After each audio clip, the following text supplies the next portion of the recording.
Frères et frères en le Christ, bonjour et bienvenue à sa méditation. En ce samedi 19 mars, nous célébrons la fête, la solennité de Saint Joseph, l'époux de Marie et père nourricier de Jésus.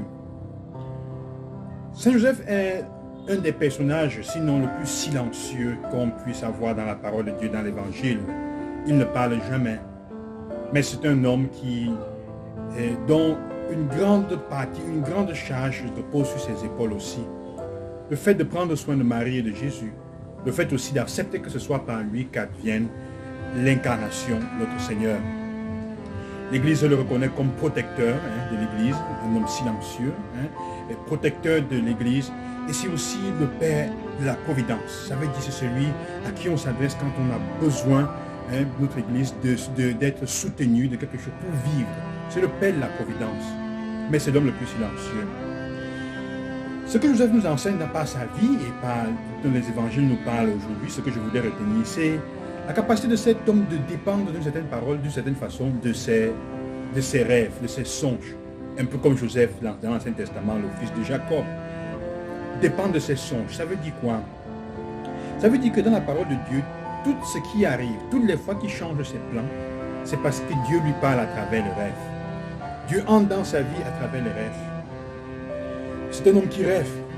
C'est un homme donc qui voit loin. C'est un homme qui a des projets. Mais c'est un homme dont les rêves aussi le portent à insérer son projet dans le projet même de Dieu. C'est ce que Joseph nous enseigne aujourd'hui. Il nous enseigne que Dieu entre dans ta vie parfois et te pousse, te demande de l'aide pour faire quelque chose. Et Joseph se demande aussi justement parfois, est-ce que ça va réussir ou ça ne va pas réussir? C'est donc un homme en qui Dieu voit aussi une certaine peur, peur de l'échec. Ça va réussir, ça ne va pas réussir. Mais il lui laisse toujours la possibilité de choisir. Malgré que le Seigneur lui montre l'orientation des choses à faire dans sa vie, il ne lui enlève jamais sa liberté. Notre vie est faite comme ça quand nous devons faire des choix. Quand tu dois choisir ton travail, quand tu dois choisir même la personne avec qui tu dois vivre dans tes relations, quand on doit choisir parfois ce qu'on doit faire, il n'y a jamais la certitude absolue. Notre cœur est toujours rempli d'un peu de peur, mais on doit suivre ses rêves. C'est ça le prix à payer quand on doit suivre ses rêves. La meilleure façon, comme dit, ou plutôt son cœur aussi, le rêve et le cœur. Le cœur aussi parfois, on rêve parfois de ce que notre cœur désire le plus. Ce n'est pas toujours les questions de sorcellerie parfois. Nos rêves sont le signe de ce que notre cœur désire le plus.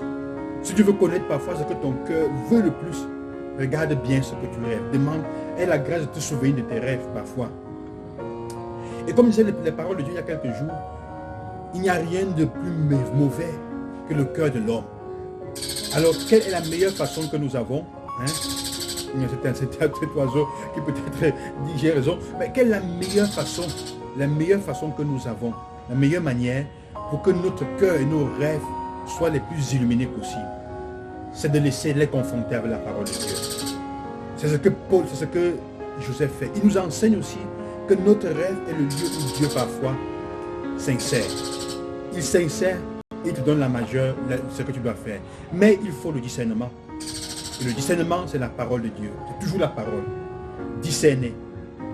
Joseph est l'homme qui nous enseigne comment suivre notre cœur, suivre nos rêves en les laissant être orientés par la parole de Dieu, qui nous laisse toujours le choix. Il pouvait dire non, comme Marie pouvait dire non.